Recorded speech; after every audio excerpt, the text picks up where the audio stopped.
C'est dans le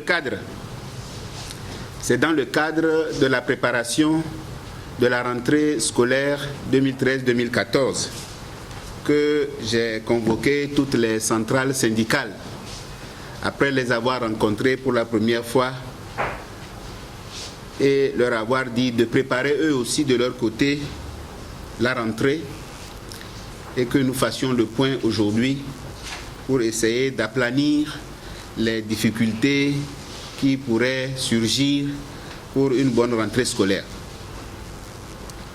J'ai eu à faire avec eux le point de la situation du secteur de l'enseignement, notamment les efforts que le gouvernement fait pour permettre une bonne rentrée scolaire. À cette rentrée 2013-2014, l'enseignement primaire et secondaire atteint près de 2 047 794 élèves, ce qui donne un taux à peu près de 2% d'accroissement.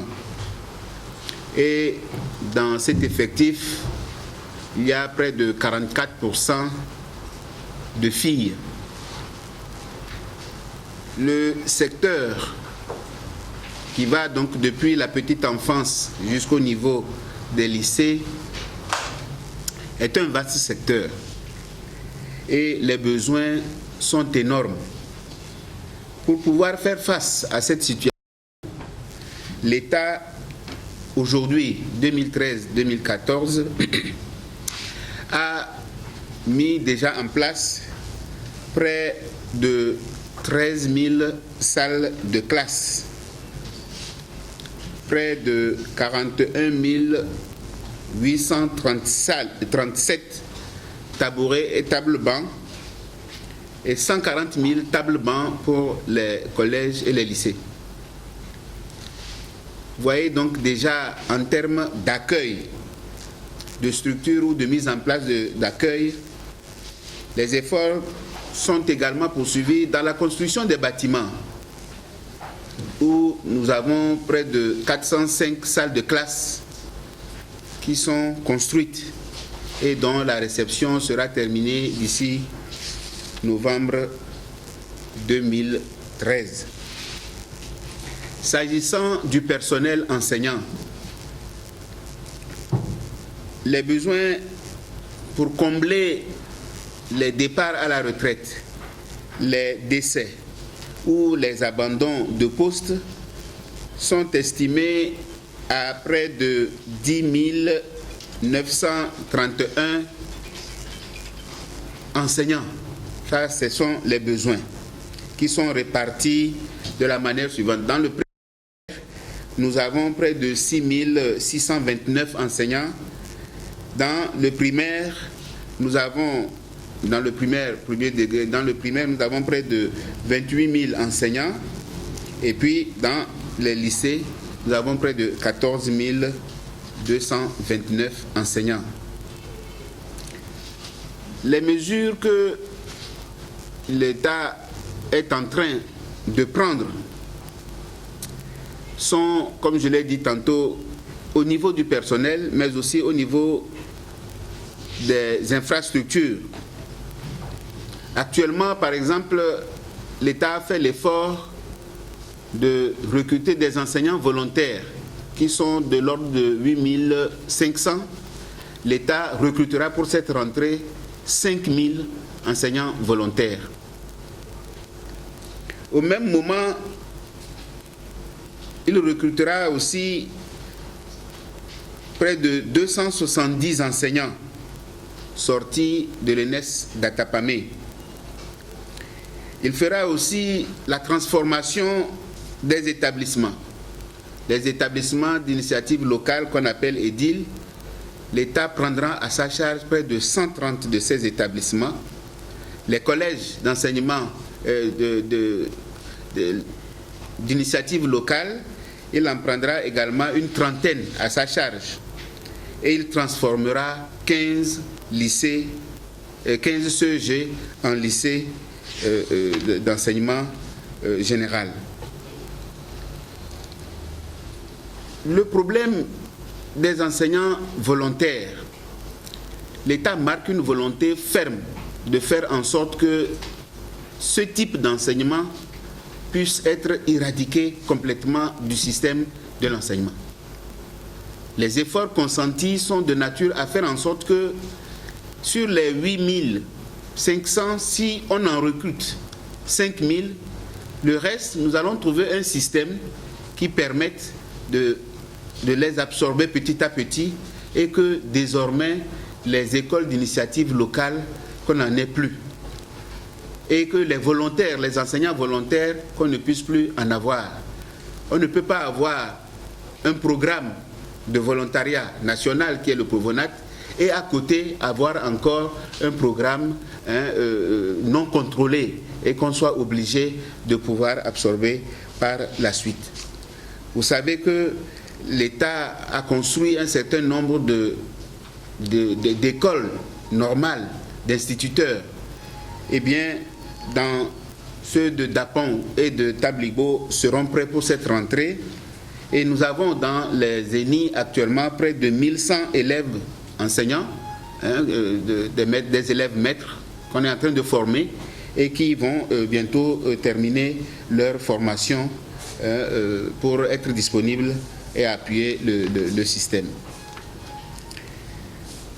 Ici, je voudrais m'appesantir un tout petit peu sur ce que nous avons, ça c'était pour définir un peu le cadre.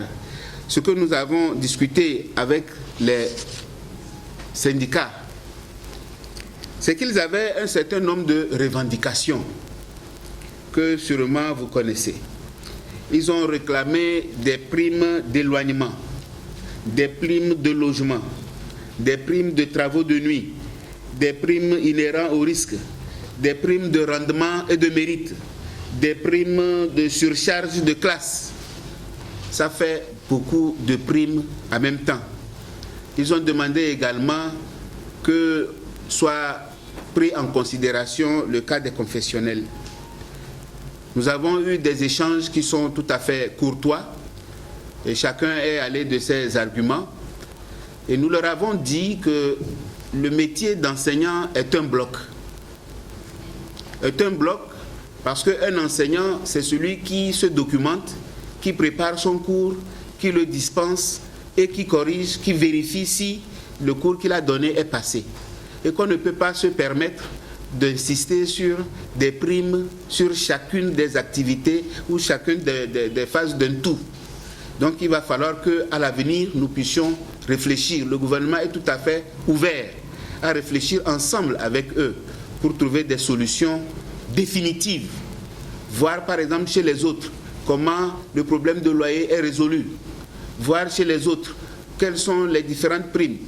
Et il y a un statut particulier de la fonction enseignante.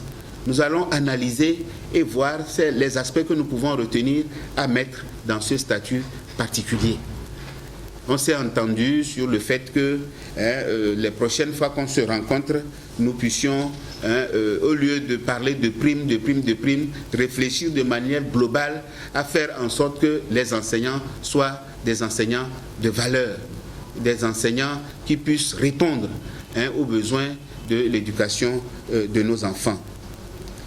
Nous avons annoncé que la prime qui était déjà obtenue l'année dernière et que les gens disaient que cette prime ne va pas être payée et que si elle n'est pas payée, il n'y aura pas de rentrée.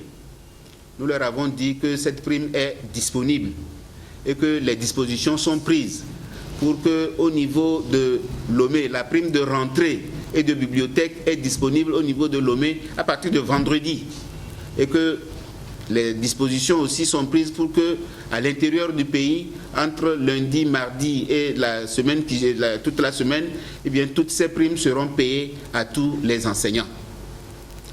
Je voudrais que ce soit bien retenu, que l'État honore ses engagements et que nous ne pouvons pas nous engager sur ce qui n'a pas encore fait l'objet de discussion. Les primes qu'ils sont en train de réclamer feront l'objet de discussions. Nous sommes ouverts, mais nous voudrons des solutions durables. Et que le statut particulier, on pourra discuter et éventuellement les mettre au statut particulier. Dans le cadre de la préparation, je leur ai annoncé que nous avons le concours pour le recrutement des enseignants volontaires et que cela va se terminer dans le courant de cette semaine. Nous avons la nomination des censeurs et des directeurs d'établissement, ce qui est en cours. C'est déjà signé, mais il faut pouvoir faire la ventilation et permettre à chacun d'arriver à temps pour faire la rentrée.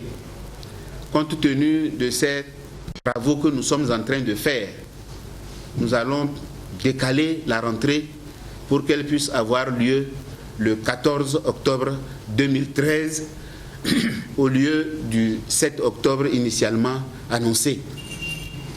Voilà un peu ce que nous avons eu à discuter avec les enseignants et de leur côté, nous les avons exhortés sur d'autres problèmes qu'ils ont évoqués, notamment le problème des normaliens. Nous leur avons donné toutes les informations pour qu'ils puissent les répercuter auprès des normaliens, que leur dossier est en cours de traitement. On ne peut pas aller plus rapidement, vous savez, les choses arrivent au même moment, mais il faut prendre le temps de gérer et de le faire bien. Donc voilà, mesdames et messieurs, ce que je voudrais vous dire et dire les efforts que le gouvernement est en train de faire pour permettre à ce que la rentrée se passe.